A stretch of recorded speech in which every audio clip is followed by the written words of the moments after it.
Donc, bienvenue à tous. C'est donc l'avant-dernière émission de Tenir debout pour cette saison, en tout cas, autour de la question de sommes-nous tenus par les chiffres? Et donc, pour cette émission, je vous rappelle le fonctionnement, mais toutes les personnes qui sont là le connaissent bien, donc je vais être brève. Donc, une courte introduction de Véronique Biat à partir de sa propre expérience de cadre hospitalier. Je vous en dis 2 mots juste après. Un petit temps pour chacun pour réfléchir à comment ça fait écho à nos propres expériences. Un temps d'échange tous ensemble. Et puis, une conclusion que fera Sandro pour nous tous. Voilà. Alors, juste pour vous dire 2 mots pour vous présenter Véronique. Véronique est cadre de santé à l'hôpital de l'Ouest vosgien à Neufchâteau, à 60 km au sud de Nancy. C'est un hôpital dans lequel travaille une équipe de 1000 personnes et qui est en lien avec le CHU de Nancy. Véronique, vous êtes kinésithérapeute de formation, mais comme vous me l'avez bien dit, vous n'avez pas été kinésithérapeute très longtemps puisque vous avez été très vite cadre de santé. Et vous managez aujourd'hui une équipe pluriprofessionnelle de 45 personnes dans un service de rééducation. Et donc, c'est à partir de votre expérience en tant que cadre de santé à l'hôpital pendant la crise du Covid que on va bien l'entendre dans votre présentation, divisée très clairement en 2 périodes que vous appelez Covid 1 et Covid 2, que vous allez nous proposer une piste de réponse à cette question, sommes-nous tenus par les chiffres? Voilà, donc Véronique, je vous laisse la parole, vous pouvez laisser votre téléphone et nous, on va réactiver votre micro. Écoutez, merci Sarah de cette introduction me concernant. Donc je vais vous présenter mon expérience par rapport aux chiffres sur la période Covid-1 et Covid-2 et ce qui m'a interpellée à la différence sur les 2 périodes, en sachant que la pression sur les chiffres était la même sur la période du Covid-1 et du Covid-2. Donc en effet, pour accueillir le service Covid sur mon hôpital en mars 2020, il a fallu trouver l'espace de cette nouvelle activité et donc prendre les lits de chirurgie et les mettre dans mon service. Ainsi, mon service, qui avait au préalable 30 lits de rééducation, s'est trouvé avec 15 lits de rééducation et une nouvelle activité de 15 lits de chirurgie. Le service de chirurgie était transformé en service accueillant les patients Covid. Il y avait 20 patients Covid. Donc, la première chose que j'ai dû affronter, que nous avons dû affronter, c'est comment faire pour accueillir 20 patients avec 15 lits physiques. Donc, nous avions eu tout de suite un problème de flux de patients, le nombre d'urgences ne diminuant pas dans la période Covid. Donc, nous avons mené une réflexion, mais très rapidement, dans la première semaine, nous avons dû être très réactifs pour essayer de trouver des espaces, de créer des espaces dans des espaces pour faire rentrer 20 lits dans 15 lits. Nous avons dû trouver des espaces sans fenêtre, par exemple. Ceci très rapidement. À la fin de cette première semaine, nous avons dû réorganiser au niveau équivalent temps plein le personnel, trouver de la ressource humaine puisque le service que je dirigeais n'avait pas plus de personnel pour travailler avec des lits supplémentaires, en sachant que le ratio infirmière et de une infirmière pour 10 lits en chirurgie. Et là, je n'avais pratiquement qu'une infirmière, 2 pour travailler la journée avec 15 lits de chirurgie. C'était infaisable tout de suite au bout du 3e, 4e jour. Il a fallu se réunir, le personnel et moi-même, dans le peu d'espace de parole que nous avions, puisque nous étions avec des flux de patients qui rentraient et qui sortaient très rapidement, pour voir quelle organisation du travail nous allions remettre la semaine suivante. nous étions un service avec des équipes en 7h30, donc nous avons inventé le personnel, c'est à mener à bien une réflexion que moi je qualifierais ressources humaines, qui aurait dû être faite par les ressources humaines. Donc nous avions des postes en 7h30, nous les avons basculés en 12 heures pour avoir un ratio de 3 heures, 4 heures de ressources humaines supplémentaires en termes de chiffres pour pouvoir les remettre sur les créneaux d'activité les plus importants de la journée. Il faut savoir que dans cette période Covid, nous avions le manager avait toute l'attitude à valider toutes les organisations du travail. Il n'y avait plus de CHSCT, nous pouvions tout bouger d'un jour à l'autre. Le cadre avait toute l'autonomie pour le faire. Les décisionnaires, les N+2, les directeurs étaient très éloignés du terrain, laissant place justement à cette création et au développement de cette réflexion et cette intelligence de terrain, puisque les cadres N+2 et les directeurs étaient souvent réunis avec les ARS pour gérer, moi, ce que j'appelle le lendemain, tandis que le personnel, les soignants et les cadres de proximité, eux, géraient plutôt le jour, voire d'heure en heure. Beaucoup ont parlé, oui, nous sommes au front, et c'était vraiment le terme approprié, en sachant que, vous savez, l'Est de la France, en mars 2020, a été beaucoup impacté, et nous étions très impactés. Le soignant n'a pas perdu pour autant le sens de son travail dans cette bataille. Au contraire, il était acteur du changement. C'est souvent lui qui proposait des idées d'adaptation à ces contraintes de chiffres, du flux du patient et en termes d'effectifs qui étaient insuffisants. Le collectif de travail s'est modifié. En effet, comme Sarah précisait, je suis cadre dans une équipe pluridisciplinaire avec, on va dire, deux logiciels de, comment je pourrais appeler ça en termes d'activité. Nous avons des métiers différents dans un service de rééducation. Nous avons des métiers soignants, infirmières et aides-soignantes, mais nous avons un plateau technique et le logiciel de métier est complètement différent. Les bases, bien sûr, sont les mêmes puisqu'on est toutes soignants, mais le logiciel de pensée est très différent. Ça, c'est bien connu en France. Et donc, ces équipes se sont rapprochées et ont trouvé donc les solutions pour inventer, je vais dire, un nouveau logiciel pour traiter l'activité qui était nouveau. Voilà.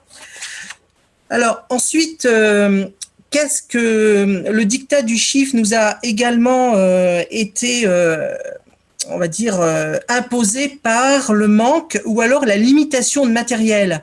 En effet, il nous manquait des gants, des masques, des surblouses. La distribution de matériel n'était pas faite en fonction du nombre de patients que nous avions dans les services à l'époque de mars 2020. Cette distribution de matériel était dictée par le nombre national de gants, etc., qui étaient redispatchés au niveau des régions, puis au niveau des départements, puis au niveau de l'hôpital. Et même au niveau de l'hôpital, des services étaient prioritaires, à savoir les soins intensifs et les services Covid. Donc, notre service, tous les matins, avait un nombre de matériel pour travailler, gants, surblouses et masques, et nous devions faire avec. Donc, le personnel devait tous les matins résoudre l'équation entre le besoin réel, X patients égale X gants, et le nombre reçu. Les soignants ont dû faire des choix. Ils ont bousculé leur mode opératoire, qui n'était bien sûr plus applicable, et les stratégies de terrain ont pris le relais. Le collectif a trouvé des solutions, ce qui a permis de tenir avec donc ce matériel souvent manquant ou limité. Le rôle du manager, lui, dans cette période, a été aussi de prendre en vol les espaces de parole, de chercher ces espaces de parole pour chercher des solutions les moins pénalisables possibles et de faire déculpabiliser certains agents qui auraient pu souffrir de ne pas avoir à appliquer les protocoles à la lettre. Les personnes ont changé de métiers quelquefois. Les ergothérapeutes ou les kinésithérapeutes ont fait des toilettes. Certains agents, les professeurs de gym qui avaient beaucoup moins de travail puisque telle n'était pas l'urgence, ont fait de la maintenance. D'autres personnes comme les étudiants qui étaient encore en place ont été manutentionnaires, voilà, pour soulager les postes de travail des soignants pour justement augmenter la ressource soignante auprès du lit du patient.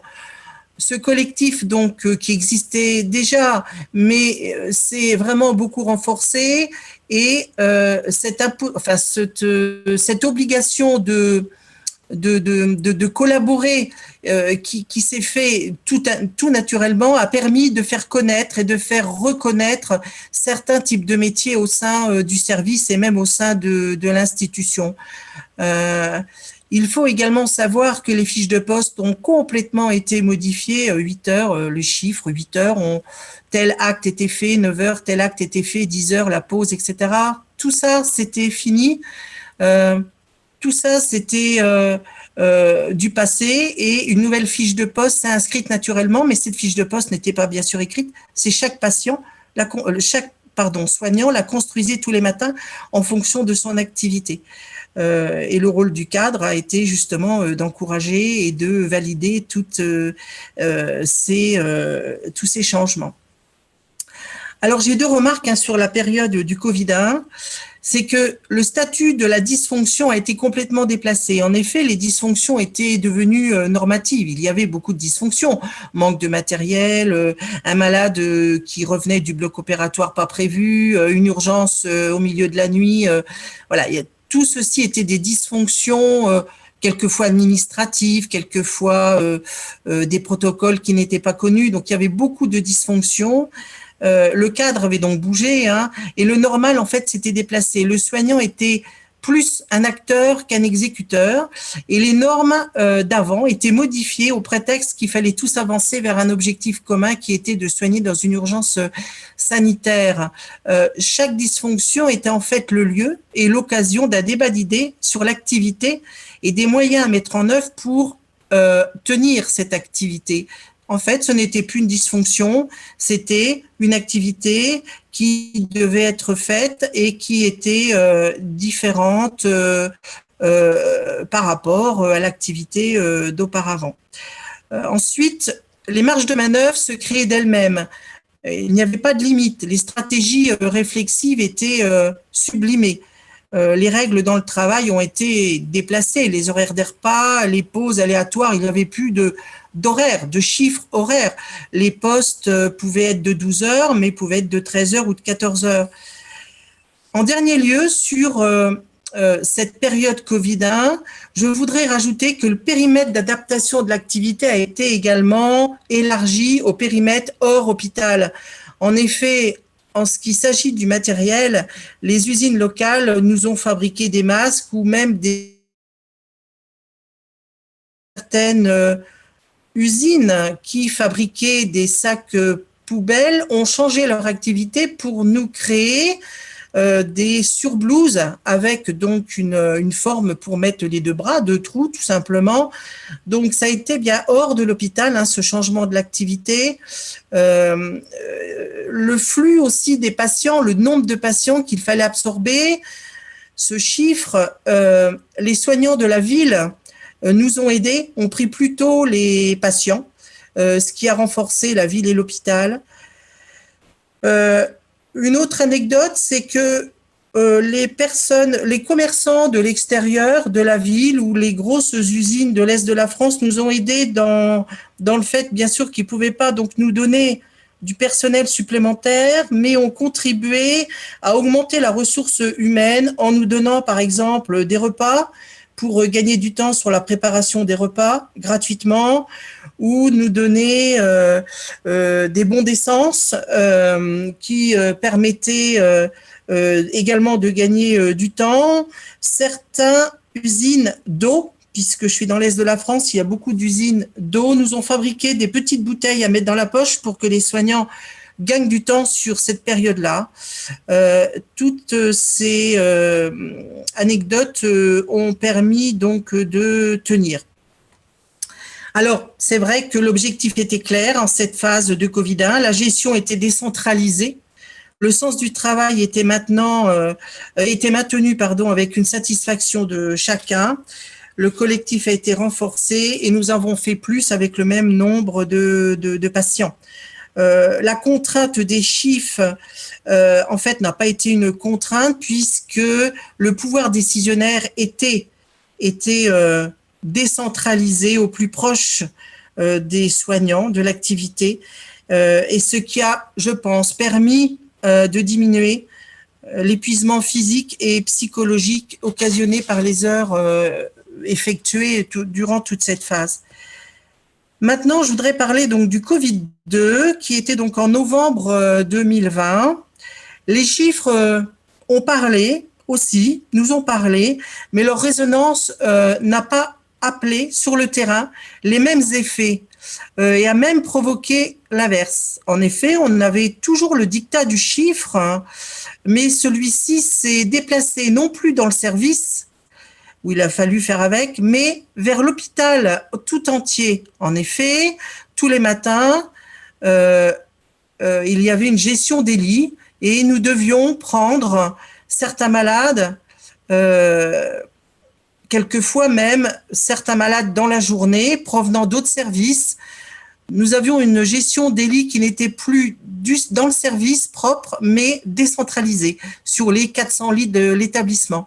Ce qui a amené bien sûr des contraintes. Mais le manque de place a fait que cette décentralisation était gérée par des managers, par les N+1, les N+2, et donc nous n'avions pas le choix que de trouver des solutions pour tenir, mais le personnel également a été décentralisé, c'est-à-dire le personnel en Covid-2 avait beaucoup de...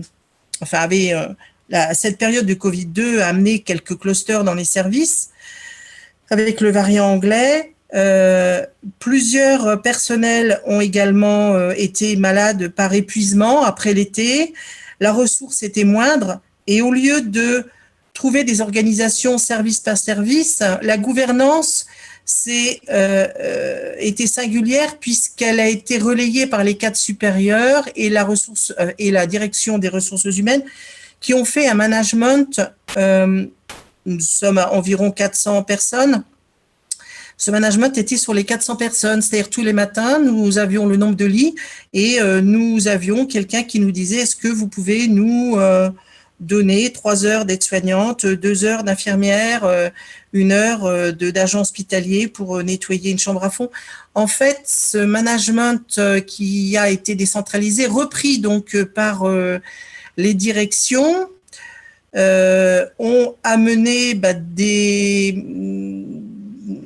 une perte de la ressource dans le service, une fatigue, des dysfonctionnements, des non-explications, des injonctions paradoxales. Le matin, on faisait blanc, le soir, on faisait une autre manière. Le manager que je suis de proximité a donc été en difficulté puisque comment expliquer ces injonctions qui étaient floues, qui pouvaient changer du matin au soir. C'était donc une période plutôt difficile.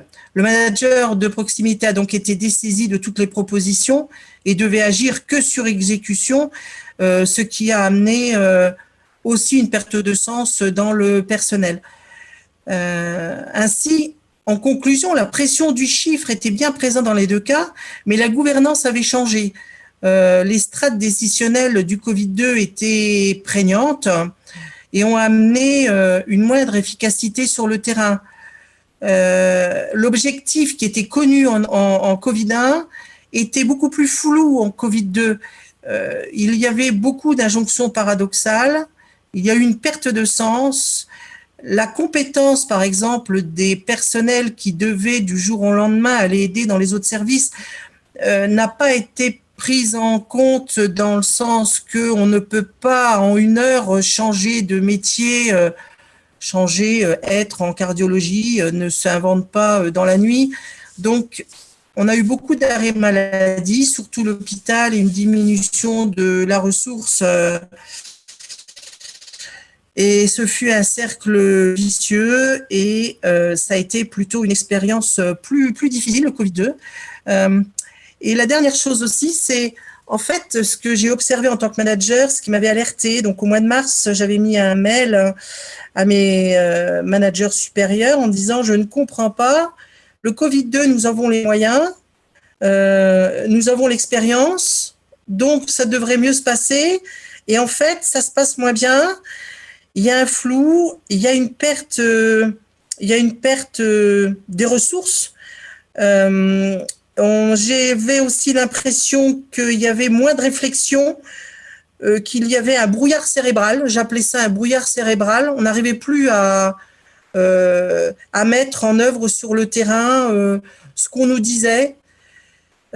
Surtout que du jour au lendemain, il fallait changer. Et ça a été très difficile donc pour tout l'hôpital donc en entier. Alors les chiffres en fait entre le Covid-1 et le Covid-2, cette pression a existé, mais n'ont pas apporté les mêmes répercussions au sujet des soignants et au sujet et pour nous les managers. Et je me posais la question pourquoi on a perdu la ressource au fil de l'eau en Covid-2. Pourquoi il y a eu cette errance décisionnelle dans le Covid-2? Pourquoi est-ce que les strates décisionnelles qui étaient, on va dire, beaucoup en réunion avec les ARS, etc., avait des injonctions. Pourquoi cette difficulté aussi à la réflexion? Voilà, c'est tout ce que je pouvais dire et j'ai encore plusieurs interrogations par rapport à ça, bien sûr. Voilà.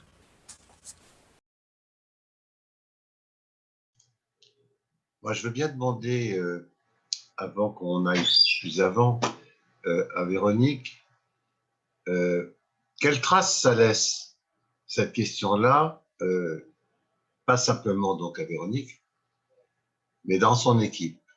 Est-ce qu'il y a quelque chose de l'ordre d'une trace qu'elle peut repérer et quelque chose qui s'est appris dans le registre positif ou négatif, selon, sur le sujet que vous venez de présenter?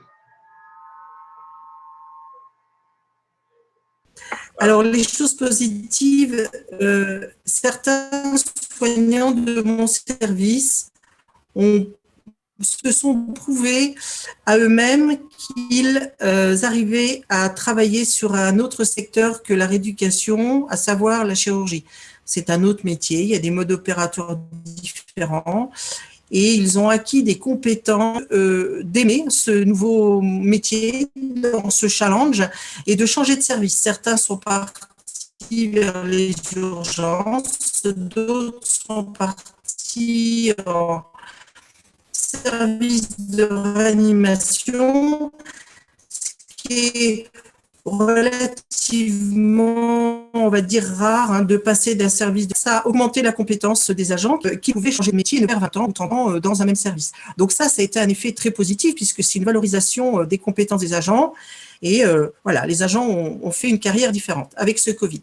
Ça, c'est quand même le plus, le plus du plus. Les effets négatifs, dans le Covid-1, moi, j'en vois pas. J'en ai cherché, j'en vois pas.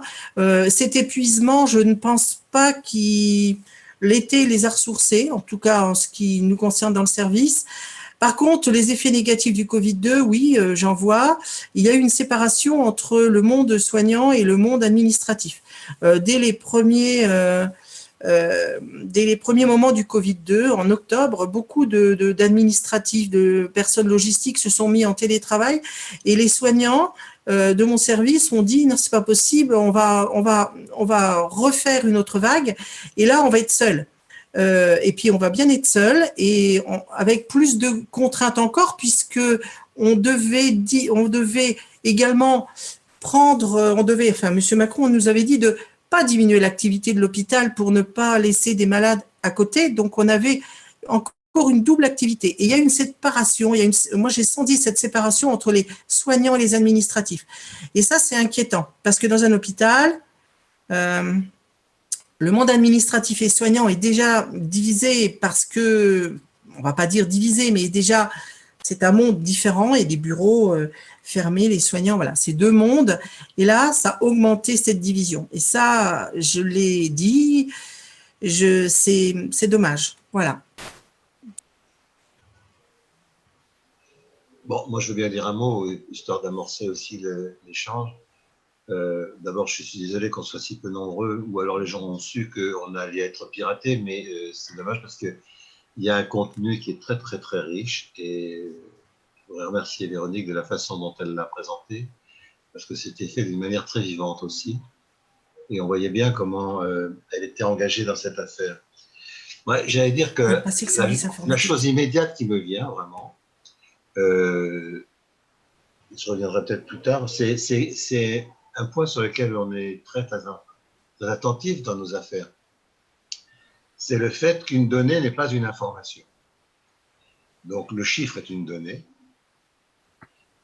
Et la différence, c'est que dans la période de Covid, qu'elle a fait 1, ces données ont été immédiatement appropriées par les agents sur place, dont ils ont fait, eux, une possibilité de s'orienter, de s'organiser, parce qu'ils ont, ça leur a donné des informations sur les choses à l'échelle de l'activité. Et donc, le chiffre avait du sens, ça leur donnait des moyens de s'organiser et de repérer ce que, du fait de ce que le chiffre racontait, il fallait inventer, puisque le chiffre ne racontait pas le tout de ce qu'il fallait concerner, c'était évident.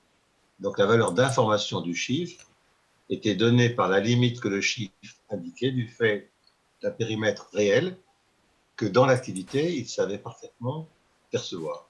Donc, d'une certaine manière, ça a excité l'intelligence rusée de chacun pour se porter à une échelle du réel dont le chiffre ne parlait pas.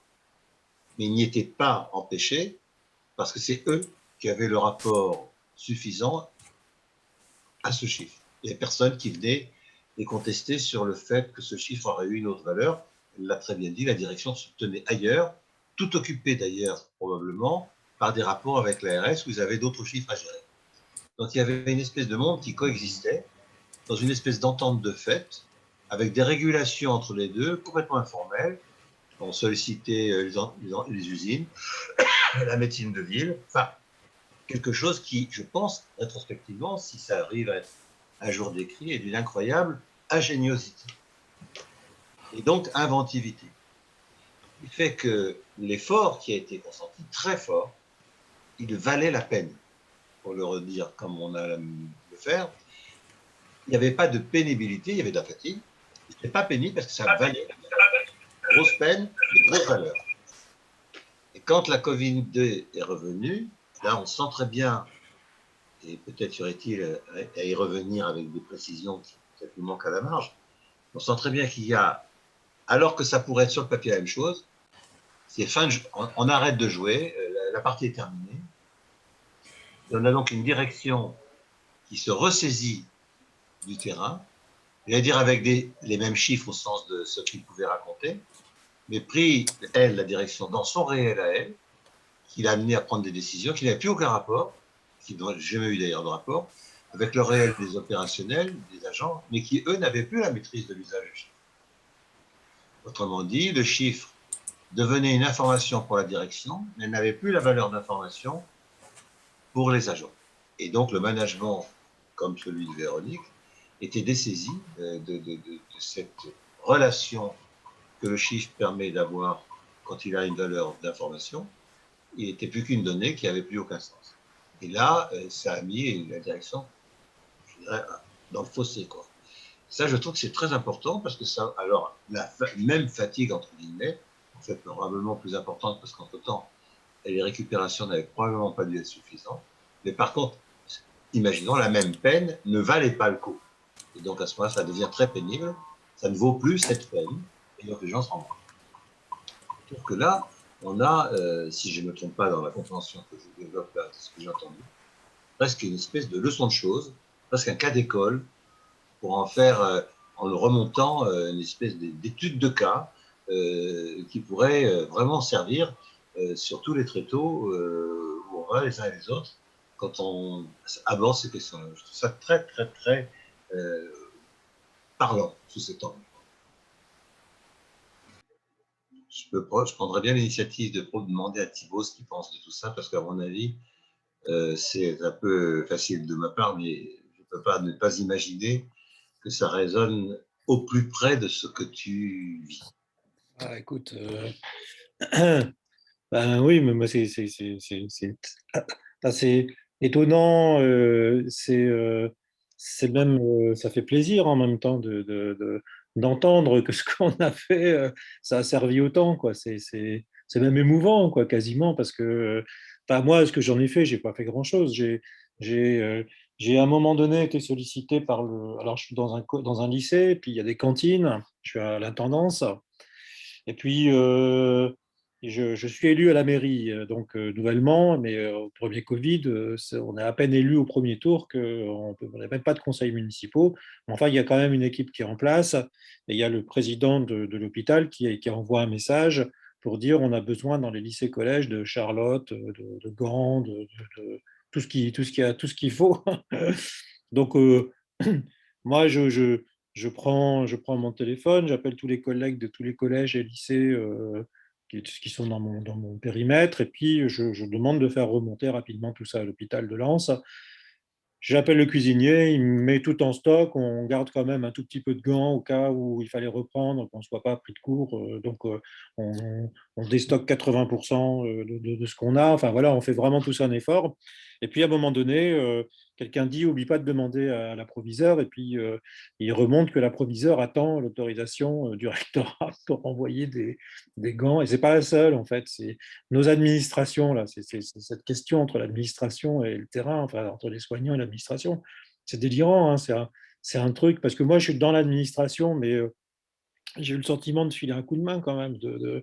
Puis j'avais conscience, peut-être parce que j'étais élu, mais j'avais conscience que les enfants, les parents des enfants de l'école, c'est quand même eux qui sont soignants à l'hôpital, c'est un des plus gros employeurs du territoire. À un moment donné, il faut. Puis peut-être que c'est les familles qui sont en difficulté, donc ça m'a quand même un peu secoué de voir que une administration comme l'Éducation nationale était capable de dire j'attends l'ordre du recteur pour envoyer des gants et des charlottes, quoi, à des gens qui sont pris dont on sentait bien que les gens étaient pris dans cette espèce d'urgence de faire plein de choix. Bon, pour finir, on a quand même obtenu, je suis allé livrer, mais c'était un peu déroutant quand même d'avoir ce truc-là. Et deuxième chose, bah oui, effectivement, il y a une entreprise qui s'appelle TT Plast qui fait des sacs plastiques. Alors, elle n'était pas non plus dénuée d'une intentionnalité de faire que le plastique, c'était une matière qui perd de la valeur symbolique, enfin, qui n'est pas très développement durable. Puis lui, il avait le souci d'essayer d'apparaître comme quelqu'un qui contribue au territoire. Mais il s'est mis en place avec cette entreprise, à la demande de l'hôpital et avec la mairie, des chaînes de fabrication où les supporters du Racing Club de Lens, qui est monté en première division et qui a failli être européen. C'est une institution très importante à Lens, le Racing Club de Lens, et qui sont venus, tout le monde est venu. Et moi, je suis allé aussi sur la chaîne de fabrication. Il y avait de la musique, on était tous là, on a fabriqué des surblouses. Il y avait un process de fabrication comme on sait faire dans le Pas-de-Calais, dans le Nord, avec des ouvriers, avec des contremaîtres, avec un service qualité, avec productivité qualité et rentabilité, je ne sais pas, mais en tout cas, les trois critères de la performance étaient complètement réunis, avec plein de bénévoles, avec plein de gens, et même des gens qui venaient à Mobilette depuis Béthune, et qui faisaient un truc comme 25 bornes à Mobilette pour venir travailler. Ce n'était pas dénué d'un intérêt pour dire que s'ils étaient bénévoles, ils pourraient peut-être trouver un boulot après, un truc comme ça. N'empêche qu'ils l'ont fait, quoi. C'est des trucs. Donc on s'est complètement mobilisé sans jamais réellement comprendre, sauf aujourd'hui, que la vache, quoi, c'était puissant quand même comme, voilà, comme contribution.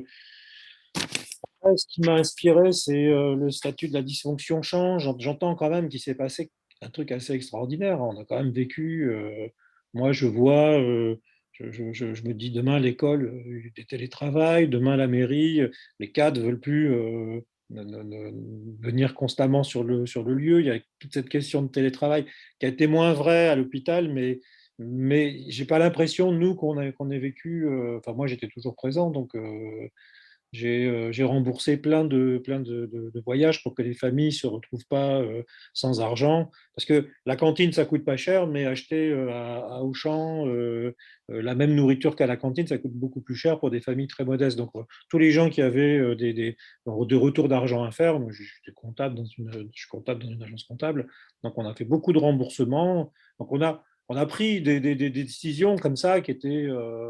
bah, c'était assez normal, c'était assez logique. Et je ne sais pas si pour nous, la dysfonction a changé. J'entends tout à fait que ça a été le cas. J'entends très fortement que les fiches de poste sont modifiées, que chacun reconstruit un peu son activité, son poste avec l'urgence. Et j'ai senti que dans le deuxième confinement, pareil, on a été très... on a été c'était plus compliqué alors qu'on a été mieux organisé, on était plus préparé, on savait comment faire. Et en même temps, ça a été beaucoup plus compliqué. Peut-être qu'il y avait aussi un effet de fatigue, hein, quand même. On savait plus trop là, on savait plus trop. La première vague, on la prend de front, on est solidaire. La deuxième vague, ça commence à être pesant, quoi. Ouais, voilà, pour démarrer, hein, ce que je peux essayer de dire. Enfin, le témoignage, là, il est incroyable. Hein. Je suis vraiment touché. Hein. Vraiment, c'était. Et puis, la petite formule que tu dis, François, c'est. Tu es parti du chiffre. Quand le chiffre est une information, bah, visiblement, on sait en faire quelque chose et ça vaut la peine. Mais quand le chiffre n'est qu'une donnée, on n'arrive pas à en faire quelque chose et ça ne vaut pas la peine. C'est ça que j'ai compris dans ton intervention. Et ça vaut le coup de regarder ça quand même, comment on identifie. Ça peut nous aider pour comprendre dans le futur en quoi tout d'un coup le chiffre, c'est ou pas une information, ou c'est pas une donnée. On le sait après, mais là, il y a peut-être quelque chose à identifier un peu plus en amont, de repérer par rapport à l'expérience que nous avons eue. Juste pour là-dessus, pour moi, c'est ce que je voulais dire, c'est que ce que j'ai compris, c'est que dans la Covid-1, les chiffres dont les agents du service de Véronique disposaient, ils savaient le confronter tout de suite à la réalité qu'ils voyaient. Et donc, ils savaient très bien lui donner une valeur d'information relative au réel auquel ils avaient accès et du fait des activités qu'ils avaient en vue. Dans le deuxième cas, j'allais dire les mêmes chiffres, saisis alors par la direction, qui ont dessaisi d'une certaine manière les équipes du point de vue d'en faire un usage direct. Ces chiffres font pour la direction une représentation du réel qu'ils ont beaucoup plus de mal à confronter au réel d'ailleurs. Et donc pour eux, ça devient le réel. Et donc ils raisonnent à une échelle, le leur, qui est incontestable, d'où ils prennent des décisions qui ont une rationalité de cet endroit, homogénéisant les services entre eux, les personnels entre eux, donc faisant des divisions et disant, bon, voilà, un tiers, un quart, une heure, je ne sais pas quoi. Donc, rien que de demander une heure d'infirmière, par exemple, c'est une conception de l'activité qui suppose de la ramener à des opérations dont on peut soustraire une heure. Si on raisonne sur une activité, une heure de soin, ça ne veut rien dire. Ça dépend du soin. Voilà. Par contre, une heure d'emploi, oui, en termes RH, ça veut dire quelque chose. Je n'ai pas l'effectif, je prends une heure, hop. Alors que dans la première fois, quand ils n'avaient pas de temps, ils sont passés de 7 à 12. Ce qui en termes RH est un truc de dingue. Ce qui d'ailleurs, il ne faut pas abuser non plus, même en termes, je dirais, concrets, mais que c'était l'échelle de sens. Et c'est cette différence du même chiffre dans une échelle d'appropriation qui renvoie à des réels qui ne sont pas les mêmes, qui ne sont pas contestables du point de vue du sens que ça peut avoir pour une direction. Ce qui est contestable, c'est que ce réel, pour elle, s'impose aux autres. Et à ce moment-là, la possibilité d'existence du réel plus local, plus opératoire, on va dire, est écrasée, n'arrive plus à se faire. Et à ce moment-là, les gens sont découragés. Et c'est ça, je pense, qui est en jeu. Et qu'à ce moment-là, ce chiffre n'est plus qu'un chiffre, puisqu'il n'a plus aucune valeur informative sur ce qu'ils vivent, voyant qu'à l'échelle où ils sont, ce chiffre ne dit rien. Exactement, il ment. Alors qu'avant, il ne disait pas plus, mais il ne mentait pas parce qu'il savait le traduire en une information adaptée à l'échelle. Ça, c'est très, très important, je pense. C'est vraiment très important. Merci à vous. Alors, j'ai Véronique dans mon téléphone qui dit oui, oui. Et je lui ai proposé d'écouter Sandro qui a demandé la parole et puis de réagir après, Véronique. D'accord? Oui, j'ai pas vu.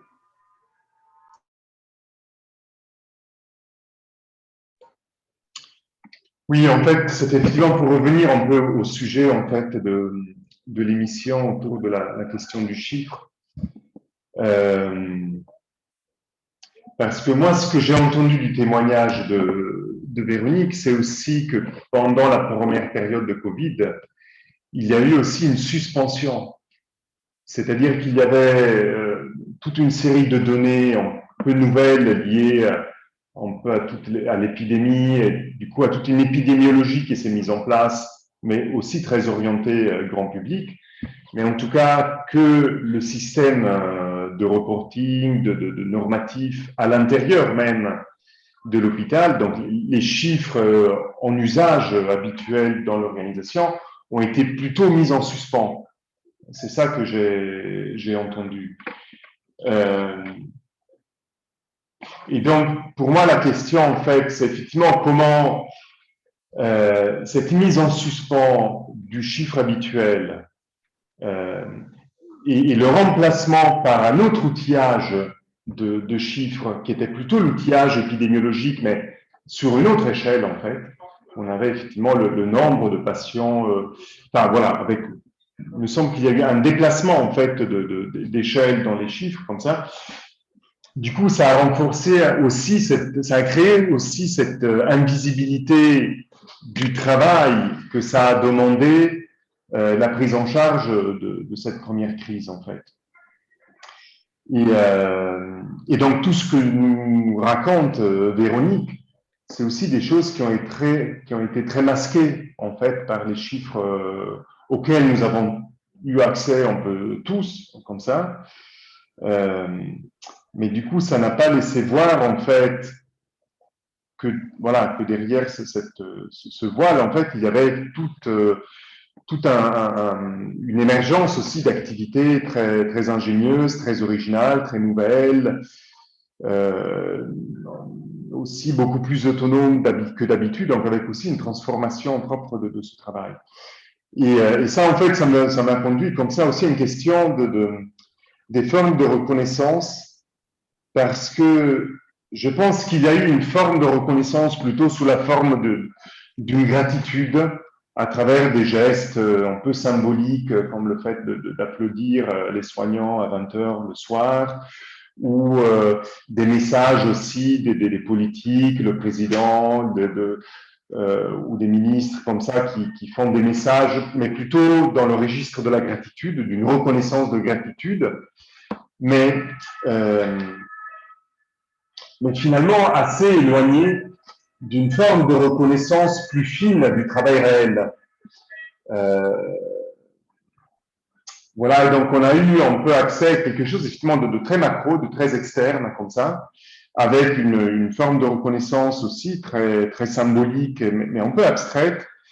Et du coup, là, c'est aussi réfléchir à ce que, en fait, enfin, comment, les raisons pour lesquelles on n'a pas eu plus accès, en fait, à cela. Voilà, avec le fait que d'habitude, cette invisibilité est marquée plutôt par le système gestionnaire de l'hôpital. Là, on a vu que ça a été mis en échec. Il y a eu quelque chose d'autre qui a pris la place, un autre registre de chiffres. Mais là où il y avait une occasion, effectivement, d'inventivité, d'ingéniosité, d'épanouissement un peu nouveau et original dans le travail des soignants, et c'est quelque chose que j'ai pu entendre aussi dans des espaces en fait, d'intervention où je suis intervenu aussi dans un hôpital pendant le premier confinement, et donc j'ai senti quelque chose au fait d'une renaissance possible des activités de soins. Mais là, il y a quelque chose qui a rendu impossible ou difficile l'accès du grand public à cette forme-là.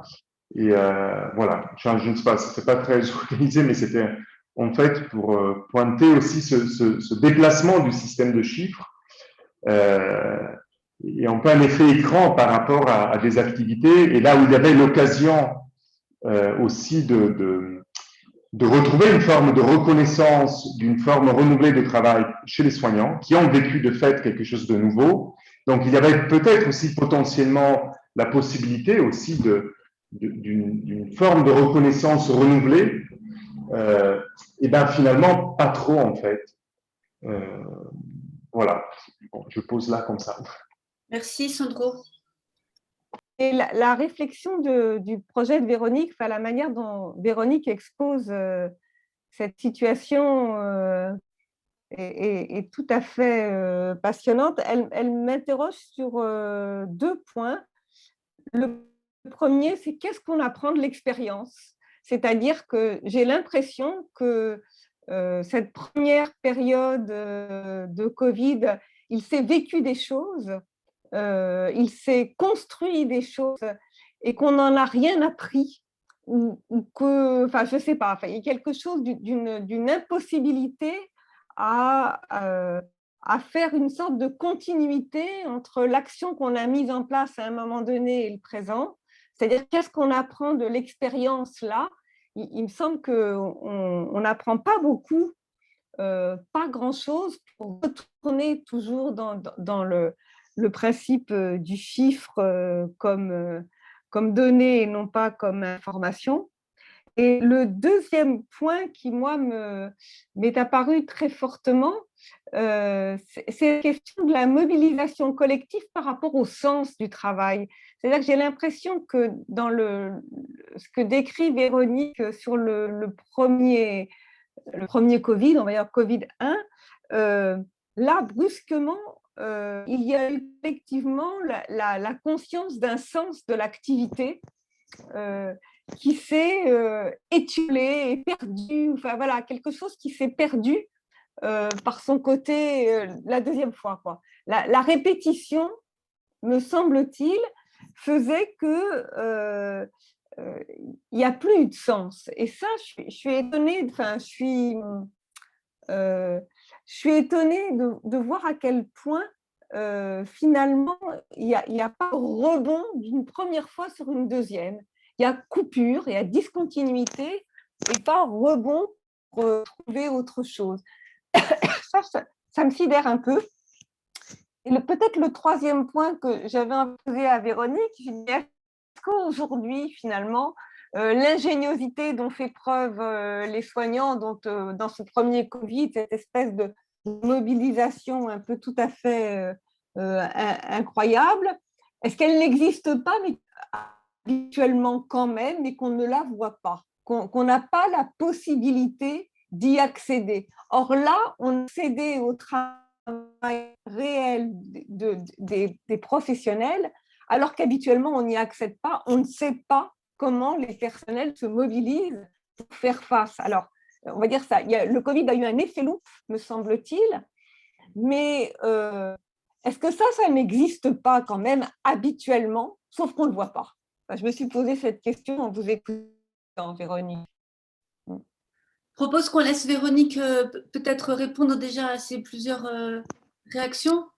Juste parce que je voudrais, juste pour rebondir sur ce que dit Annie, et donc pour aller vers Véronique. Cette question de l'absence de qu'est-ce qu'on apprend et qu'est-ce qu'on n'a pas appris, ma question c'est, est-ce que Véronique elle-même et des collègues à elle, dans les fonctions de management, ont su ou pu ou pas, justement, tirer un enseignement et essayer de valoriser ce qui avait permis de faire ce qu'ils avaient fait et de le porter à la connaissance de directions qui ne pouvaient pas le comprendre, comme d'ailleurs Sandro l'a souligné, la gratitude écrasant finalement la question. Donc, est-ce que le management que Véronique représente ici a lui-même su ou n'a pas su ou n'a pas vu lui-même cette dimension que maintenant, a posteriori, en comparant avec la séquence 2, on voit mieux?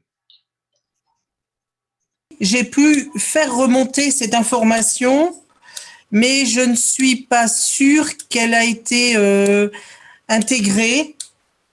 Je ne crois pas qu'elle ait été intégrée au niveau des directions.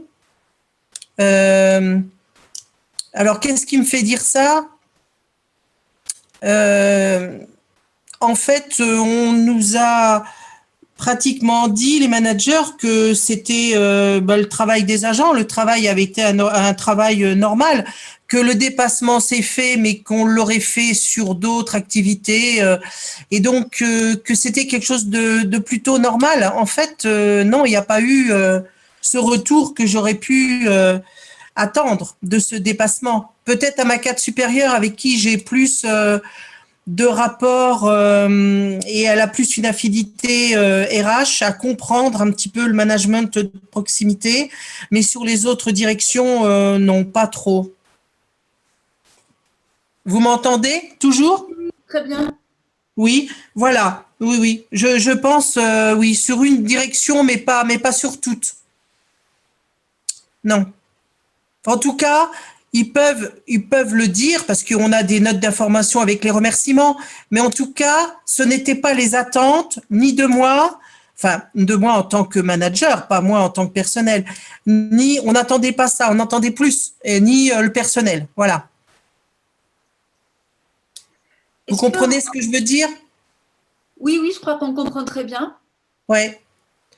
La reconnaissance nous a été donnée par les organismes extérieurs, comme je vous avais dit au début de la réunion. Enfin, je veux dire, les personnes extérieures qui nous ont donné certaines. On a eu des paniers entiers. Tout le monde a eu des paniers par exemple, de produits de beauté pour se reconstruire au niveau du corps, des paniers de valeur. Tout le monde a eu ça. Tous les agents féminins de l'établissement. Il y a eu des marques de reconnaissance extérieure, mais à l'intérieur, j'ose même pas. Non, non, il y a rien. Il y a eu une note d'information en disant que le personnel avait été exceptionnel, mais on aurait attendu plus, peut-être un petit discours ou peut-être quelque chose de plus humain et non pas dans une note d'information. Voilà. Ça, c'est l'avis de tous les cadres, parce qu'on en a parlé, donc c'est un avis partagé, et c'est aussi l'avis du personnel, qui aurait aimé, par exemple, que le directeur descende dans les services pour nous remercier, avoir ce contact, voilà, ce contact humain, qu'on n'a pas eu, et même le personnel dit qu'on a perdu dans le Covid-2. Dans le Covid-1, les personnes administratives, certaines étaient encore présentes, donc on les a vues, ils nous ont soutenus, les magasins, les services techniques, enfin tout le monde était là pour essayer de trouver des solutions d'ingénierie pour trouver l'oxygène, etc. Enfin, voilà, dans le Covid-2, on a eu l'impression que c'était plus du tout pareil. Le management ne se faisait plus pareil. Voilà. Et Véronique, avant de faire rebondir peut-être Antoine et José, si vous voulez, juste pour répondre à la question d'Anne-Lise, que Anne-Lise vous posait tout à l'heure sur est-ce que ce n'est pas un effet loupe qui a eu lieu pendant le… Oui, j'ai entendu. Oui, je pense que le Covid a fait l'effet loupe parce que, bien sûr, les personnes font sur le terrain, au niveau de l'activité, font des choses exceptionnelles par rapport dans la vie de tous les jours. Mais je suis service de rééducation, de SSR, l'activité est toujours la même. On n'a pas d'urgence, nous. On a un service où on prend en charge les personnes qui ont des prothèses de hanches, de genoux, des problèmes d'épaule, des problèmes de dos, des pathologies neurologiques. Donc, tout est programmé, rien n'est dans l'urgence. On a des entrées programmées, on prépare les sorties très longtemps à l'avance. On sait qui va rentrer. Il y a des briefings, tout est cadré. Et donc, en fait, le Covid-1, je veux dire, pour le personnel que je gérais, c'était tellement nouveau, cette activité de chirurgie, qu'il a fallu, par exemple, ouvrir les classeurs des protocoles pour savoir comment il fallait faire une toilette d'un opéré, parce que le personnel de chirurgie n'était pas descendu. Il a fallu réapprendre un métier. Et en fait, toutes les dysfonctions qu'il y avait ont été réglées.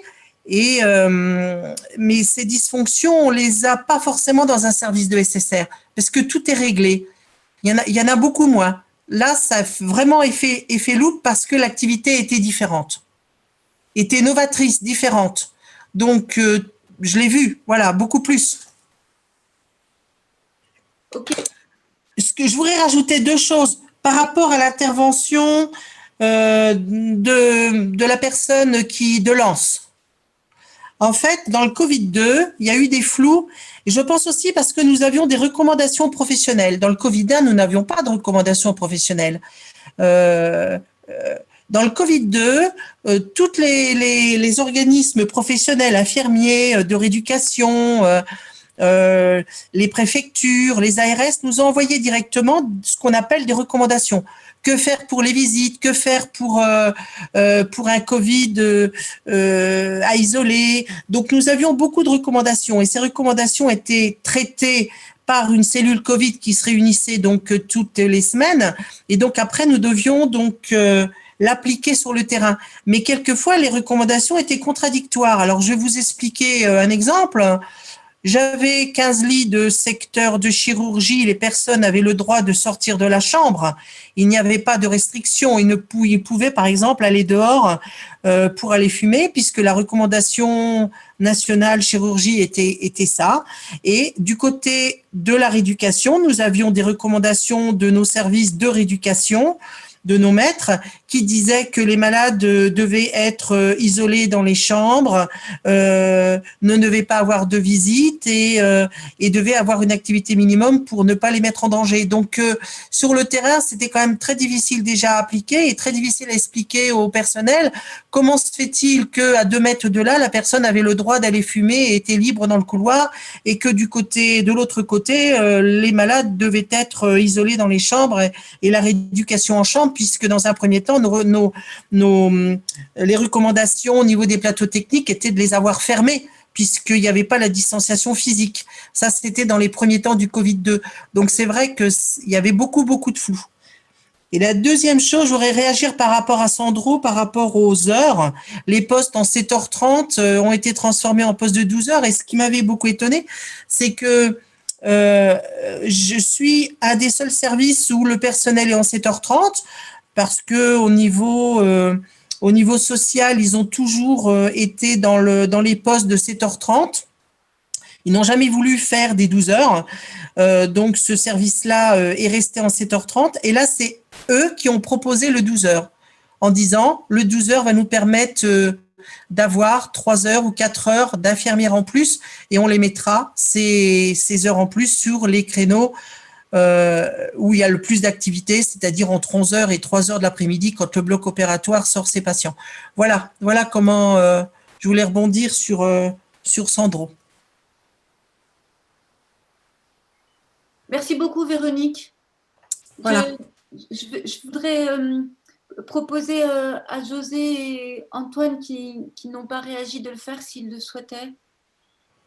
Oui, bonsoir. Merci là, pour ce que vous nous avez décrit. Il y a plusieurs choses.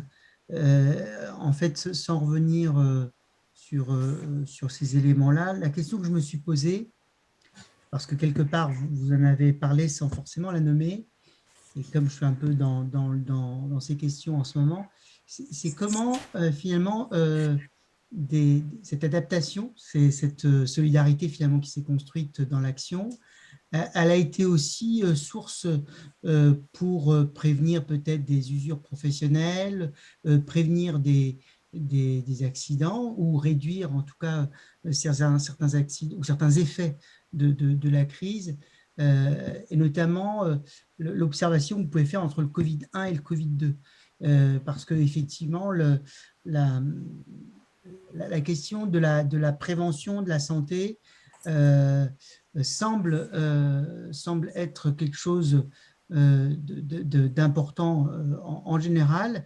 Et je trouve, alors, dans le monde de l'hôpital, vous allez nous dire, mais même si j'ai une petite idée, mais dans le monde en général du travail, on a mis beaucoup le focus sur le sanitaire Et il fallait lutter pour arriver à parler de la prévention primaire, arriver à intégrer le fait qu'on n'était pas sur une crise passagère, mais sur une crise longue et qui dure encore. Et merci encore pour la clarté de vos propos, en tout cas de ce que j'ai pu en comprendre. Vous voulez répondre, Véronique? Alors, le risque par rapport à la santé au travail. Alors bon, c'est vrai que je fais partie d'une cellule de santé au travail et la politique avant le Covid de l'établissement était que les personnes qui étaient en mi-temps thérapeutique, c'est-à-dire qui revenaient d'une longue période de maladie, mi-temps thérapeutique, c'est-à-dire 3h30 par jour, à revenir dans le service d'origine pour leur permettre de refaire une activité douce d'adaptation avant de reprendre à temps plein. Cette politique-là a été remise en question avec le Covid. En fait, la personne revenait à mi-temps thérapeutique, mais là où il y avait le plus besoin. Et en fait, elle n'était plus en doublure avec quelqu'un de son service pour se réapproprier après 2 ans ou 3 ans de maladie l'activité ancienne pour voir si elle pouvait continuer dans ce poste-là, mais elle était seule sur un poste à 3h30 en renfort. Mais on n'avait pas les moyens de faire autrement, je l'ai dit, mais c'était, on peut pas faire autrement. Il nous manque de la ressource, puisque dans le Covid-2, beaucoup de soignants ont été Covid et ont été Covid 7 jours, 10 jours, 15 jours d'arrêt. Donc, c'était, ou même un mois d'arrêt. Donc, c'était très, très lourd. On n'avait pas d'intérim, il n'y en avait pas sur le marché. Il y avait autant de malades. Et donc, supprimer des samedis, dimanches, on le faisait, puisqu'il y a eu les heures supplémentaires Macron qui sont arrivées en novembre. Certains ont dit, OK, on veut bien ne pas se reposer et faire payer plus et de payer plus. Mais ça a une limite. Et c'est vrai que la santé au travail était un petit peu oubliée. Ouais. A été un petit peu oublié. Je donne l'exemple de ce mi-temps thérapeutique qui s'est trouvé du jour au lendemain à la vaccination tous les matins et qui avait un poste à part entière où elle marchait 5-6 kilomètres pour aller accompagner les gens, gérer l'entrée, faire du travail administratif. Et bon, voilà. Voilà, elle était venue me voir pour me dire c'était pas dans le contrat d'avant, mais j'ai dit oui, mais les règles d'avant font que elles n'existent plus. Maintenant, il y a les règles avec le Covid. Et José qui veut vous répondre. Alors oui, j'imagine effectivement, mais finalement, avec le bref recul que vous avez sur ces plusieurs mois de crise, plus d'1 an, qu'est-ce qui finalement a permis de tenir? Et donc, qu'est-ce qui a permis de tenir, tant bien que mal, avec toutes ces contraintes? Ah oui, oui. Qu'est-ce qui a permis de tenir? Bon, moi, je suis unanime. Ce qui a permis de tenir, c'est le collectif. C'est le collectif de travail. C'est le rapprochement de tous. C'est la connaissance de tous les métiers, puisque dans mon service, il y a 2 types de métiers. Donc, il y a 2 logiciels, les soignants et les plateaux techniques. Et là, ça s'est beaucoup rapproché et tout le monde a connu le métier de l'autre et a pu aider l'autre. J'ai des soignants qui, pendant 3 heures, faisaient un métier, 3 heures après, faisaient un autre métier. C'est le collectif qui a tenu, ça a rapproché tout le monde. Parce que l'objectif était commun et il y avait le patient au milieu et le patient n'était pas oublié. Dans le Covid-2, le chiffre était plus apparent et il y a eu une perte de sens qui fait que beaucoup ont lâché moralement, puis physiquement, et ont encore du mal à revenir. J'ai encore des agents qui sont partis et qui ne sont pas revenus du Covid-2. Soit parce que ces personnes-là ont eu un stress ou une fatigue ou un stress ou une fatigue, un épuisement, ou soit des personnes ont été Covid et psychologiquement, ils ont du mal à revenir. Oui, tout à fait. On en a perdu quelques-uns, oui. Alors que dans le premier Covid, ça a été un développement personnel de certains agents. Et même si j'ai eu du mal en tant que manager, à voir partir 4, 5 agents dans des services actifs, mais j'étais très contente parce qu'en fait, c'était un projet professionnel qui ne s'était pas permis depuis longtemps. Et le fait d'avoir cette expérience-là, ça a pu le faire. Donc, je les ai fortement encouragés. Donc, le Covid-2, ça a été l'inverse. Ouais. Voilà. Vers la fin, je propose, si Antoine, vous voulez réagir, de le faire. Et puis après, on laisse la parole à Sandro pour conclure. Oui, merci. Bonjour à tous. Je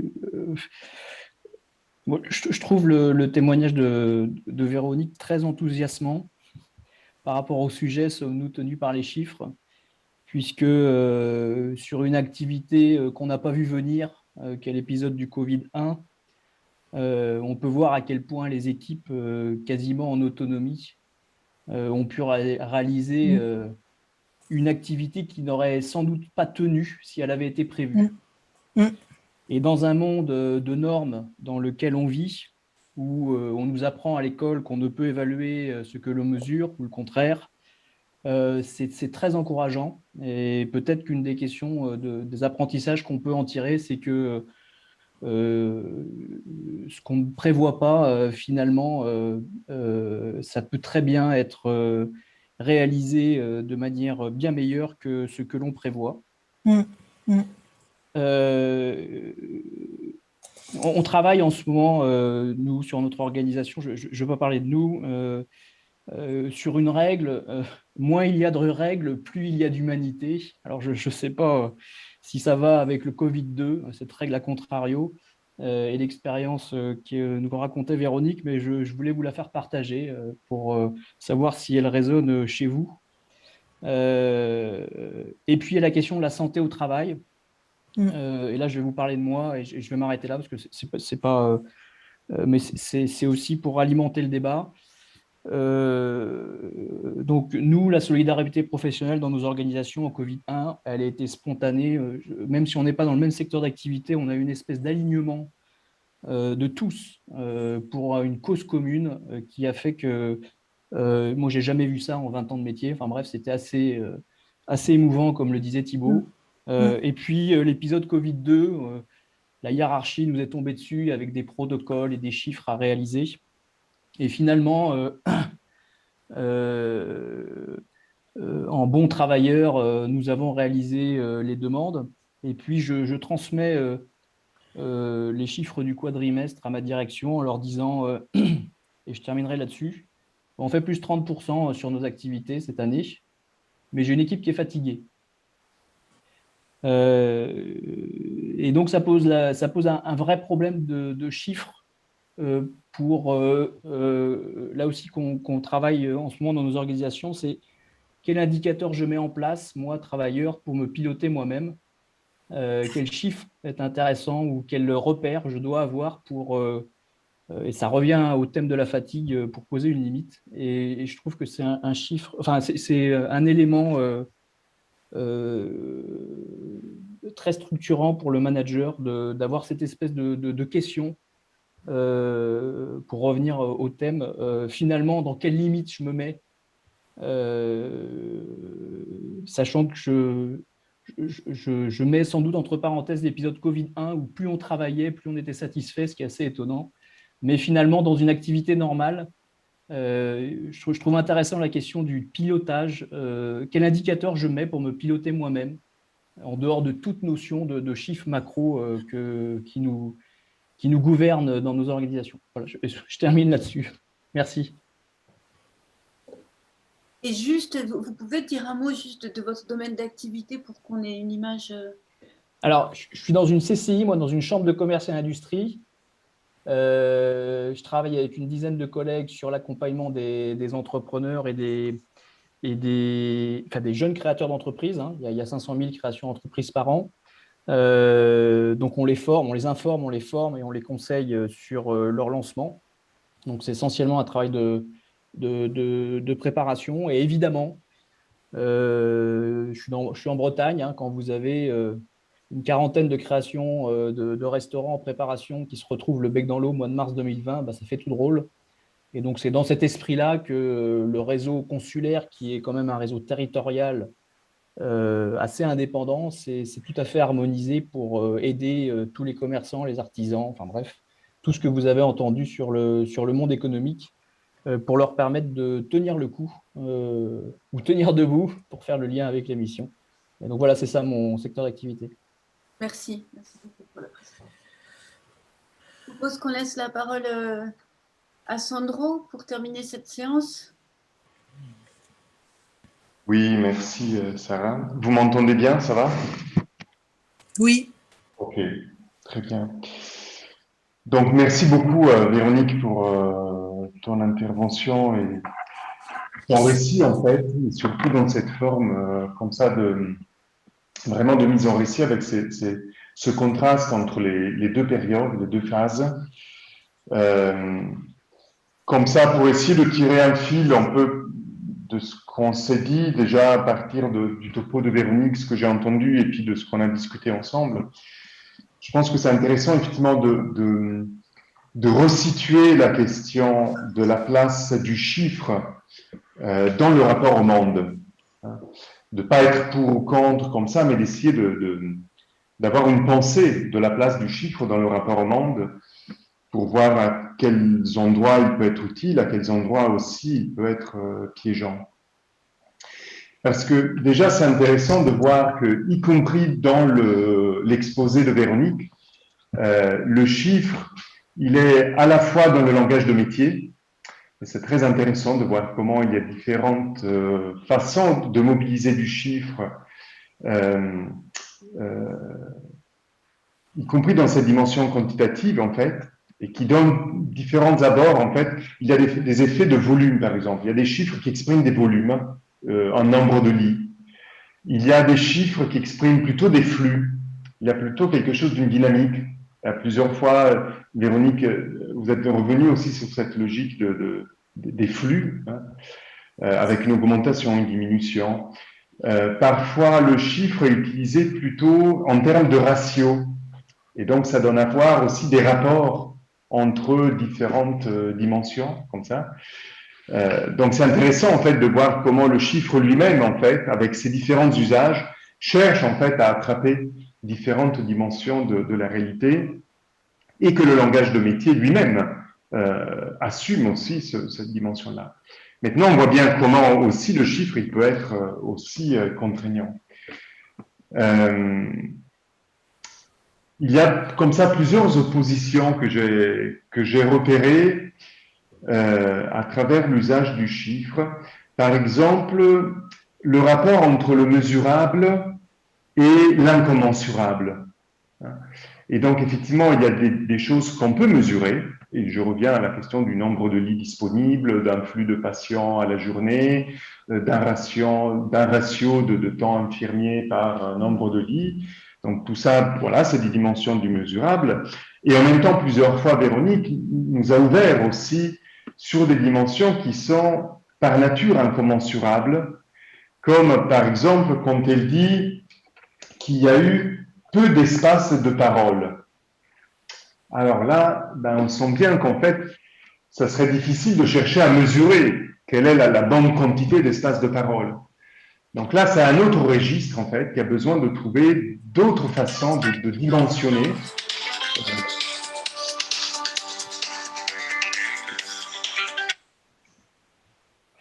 Puisqu'on entend bien que là aussi, il y a un enjeu de dimensionnement. S'il n'y en a pas eu assez, c'est bien qu'il y a quelque chose dans le dimensionnement, mais qui ne se résout pas par un chiffre, par une mesure quantitative simple. Ou une autre expression aussi qui est venue là tout de suite, c'est la question du collectif. Et le collectif aussi, on peut l'attraper par des dimensions comme ça, quantitatives. Mais là, Véronique a fait appel à la notion de collectif plutôt en tant que ressource immatérielle, en tant que fonction de soutien, en fait, de comment on a tenu grâce au collectif. Et là, on voit bien que ce n'est pas un collectif que l'on mesure, c'est plutôt une fonction incommensurable, en fait, de ce qui permet d'expliquer ce qui a permis aux personnes de tenir grâce à cette fonction de support. Un autre contraste intéressant, j'ai trouvé, c'est un peu l'effet entre la figure et le fond, en fait. Et l'indicateur attire l'attention sur la figure, sur ce qu'il dit, en fait, de ce que c'est. Mais on voit bien aussi qu'en disant ce que c'est, on risque de perdre de vue ce qu'il y a à côté, en fait, ce qui n'est pas dit par l'indicateur. Et donc, notamment, là, c'est quelque chose qu'a rappelé Véronique, mais c'est quelque chose qui s'est construit, y compris dans le discours politique, institutionnel. C'est le fait, par exemple, à force de se centrer sur les chiffres des victimes de Covid, des malades de Covid, ben, toute la question aussi de comment il y a eu des patients qui n'ont pas été traités, hein, tout un tas de maladies chroniques, tout un tas d'opérations qui ont été déprogrammées pour faire la place aux urgences Covid. Donc, tout ça a glissé, en fait, comme ça, dans le fond. La question aussi du changement de métier, c'est-à-dire il y a quelque chose qui attire beaucoup l'attention sur le fait qu'il y a un transfert de lits, que dans tel service, il y a des lits qui changent de fonction comme ça, mais du coup, qu'est-ce que ça change du point de vue des professionnels? Voilà, c'est quelque chose en fait qui passe un peu en arrière-plan et qui du coup attire moins l'attention, qui devient moins visible. Un autre contraste comme ça que j'ai vu, c'est entre ce qui est comparable et ce qui n'est pas comparable. Le comparable et l'incomparable. Et là, on voit comment tout à coup, en fait, à travers la question des logiciels, tout à coup, il y a des déplacements de métiers.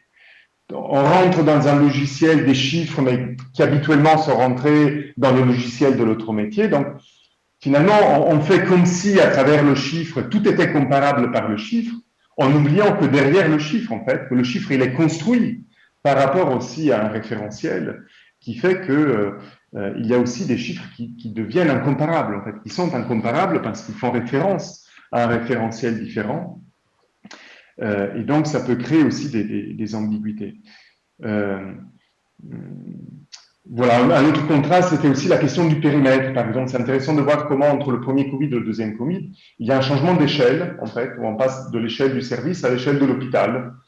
Et donc, il y a aussi une façon de tracer le périmètre de ce que dit l'indicateur, du coup, qui pose une frontière comme ça, qui délimite un dedans-dehors.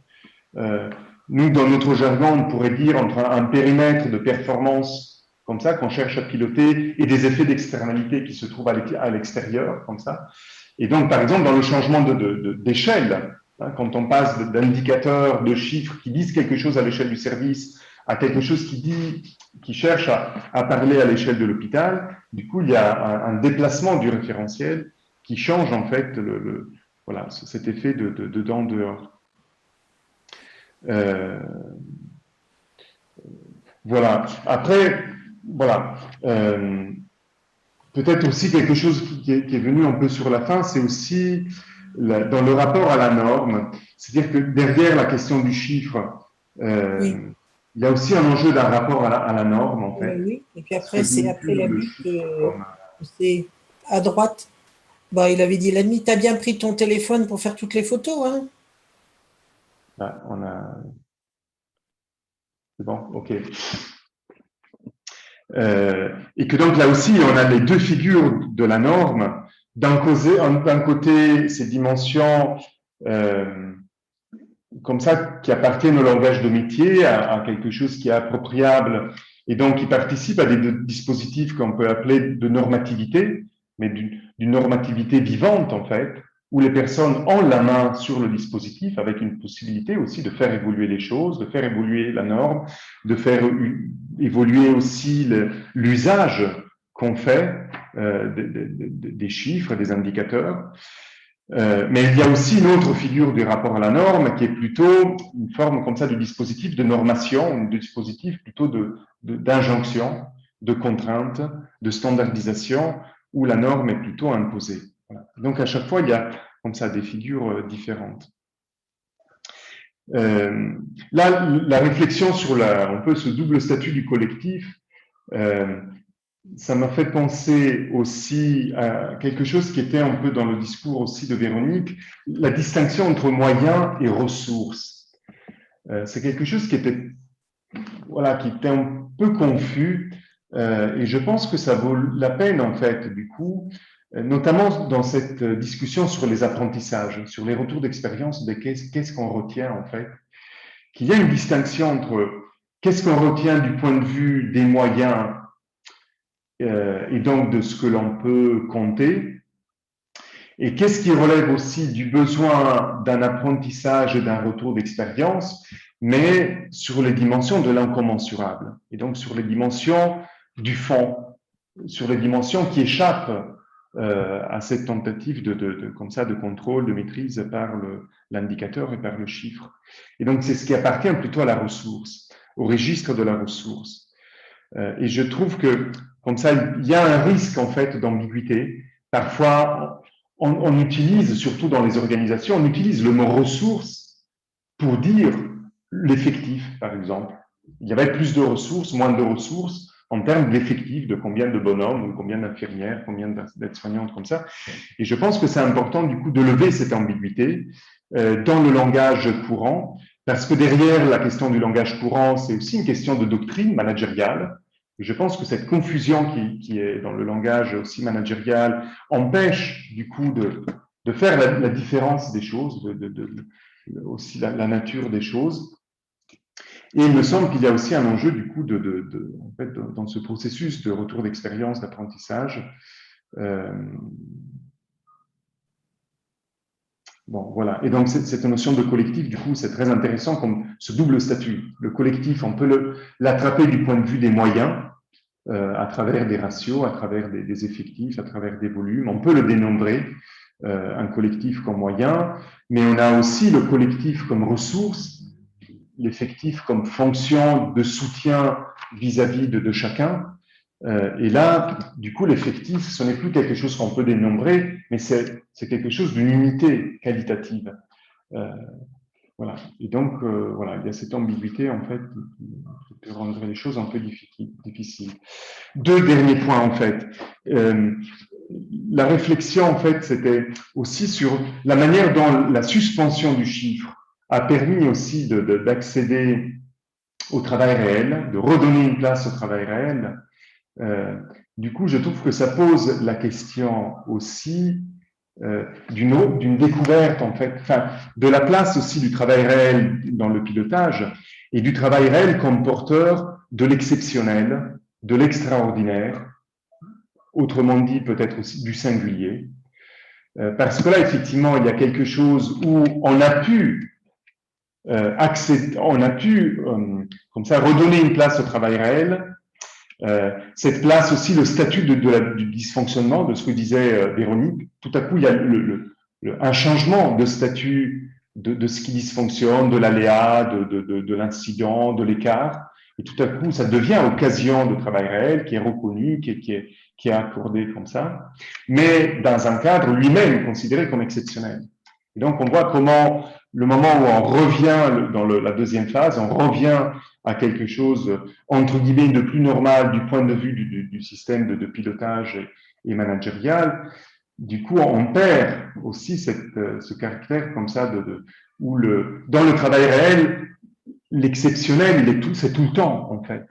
Et donc, comment rendre compte dans un système formel qui nécessite aussi de se fonder sur une norme relativement stable, comment arriver à rendre compte de l'expérience du travail réel qui pose en fait en permanence, qui fait de l'extraordinaire quelque chose d'ordinaire. Voilà, c'est un peu ce paradoxe-là.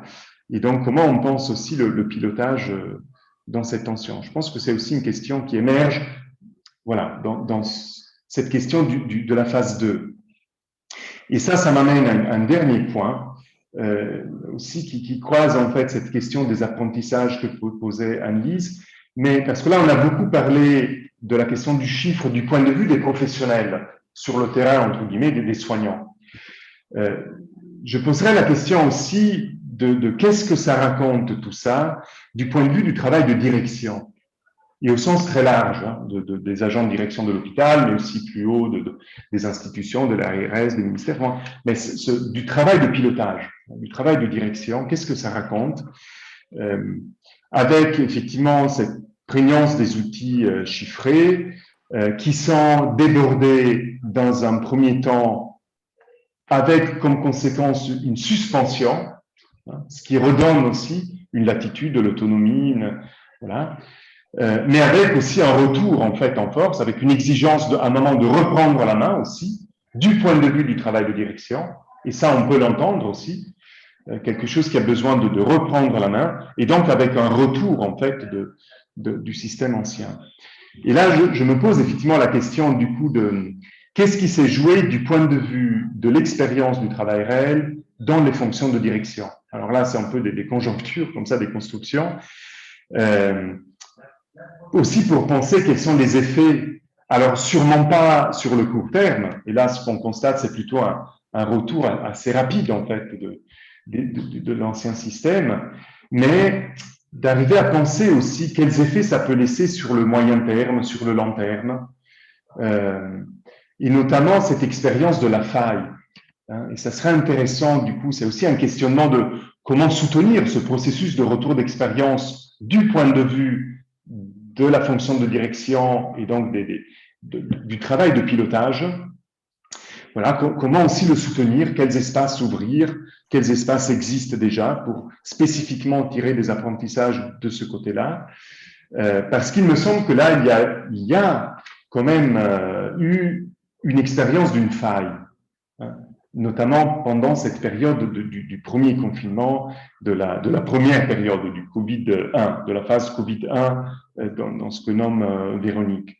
Et donc de s'interroger, qu'est-ce que ça signifie pour la fonction de direction qui est structurée sur une posture de maîtrise par des normes standards, par des normes stables, comme ça, et qui organise aussi, dans certaines organisations, une certaine forme de défiance à l'égard des travailleurs, à l'égard des professionnels.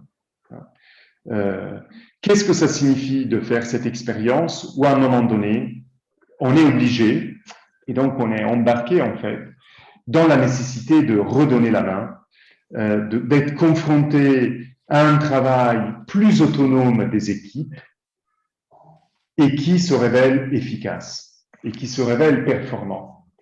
Voilà.